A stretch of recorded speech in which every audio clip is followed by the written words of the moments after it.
بسم اللہ الرحمن الرحیم۔ السلام علیکم ورحمۃ اللہ وبرکاتہ۔ کہتے ہیں کہ بغداد کے ایک خلیفہ کو اپنے بیٹے کی شادی کرنی تھی۔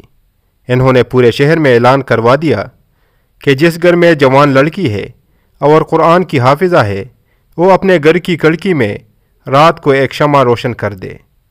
اس رات پورے شہر کی کھڑکیوں میں شمع روشن تھی۔ ان کے لیے فیصلہ کرنا مشکل ہو گیا۔ اگلے دن اعلان کروایا کہ جس گھر میں موجود لڑکی حافظ قرآن ہونے کے ساتھ ساتھ موتا امام مالک کی بھی حافظہ ہے وہ رات کو اپنے گھر کی کھڑکی میں شمع روشن کرے۔ اور اس رات بھی آدھے سے زیادہ شہر کی کھڑکیوں پہ شمع روشن تھی۔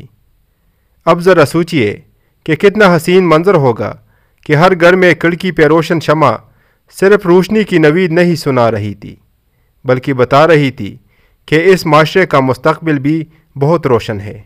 وہ شمع اس بات کی نوید تھی کہ ایک بہترین نسل کو پروان چڑھانے کے لیے مناسب اور بہترین تعلیم دی جا چکی ہے۔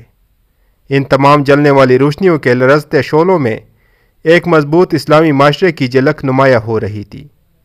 آج اگر ایسا اعلان کر دیا جائے تو شاید بہت کم گھروں میں شمع روشن ہوگی، اور اگر دوسرا اعلان والی شرط ساتھ رکھ دی جائے تو یقیناً پورا شہر ہی تاریک پڑا ہوگا۔ پتہ ہے ایسا کیوں ہو رہا ہے؟ کیونکہ آج ہمیں فضول اور بے بنیاد تعلیم کے چکروں میں پنسا دیا گیا ہے۔ آج کی عورت کو مرد کے شانہ بشانہ کھڑے ہونے کے خواب دکھا کر اسے حساب کتاب کے بنور میں دنسا دیا گیا ہے۔ آج کی عورت کو ایک مضبوط کردار کی حامل نسل کی تربیت اور ایک اسلامی معاشرے کی بنیاد میں اہم کردار ادا کرنے کی جیسے اہم مقاصد سے بھٹکا دیا گیا ہے۔ آج کی عورت کو ٹی وی پہ بیٹھ کے مارننگ شوز میں لایعنی عنوانات پہ مباحث، فضول اور بے مقصد کاموں کی طرف اپنی ہی جیسی عورتوں کو راغب کرنے پر لگا دیا گیا ہے۔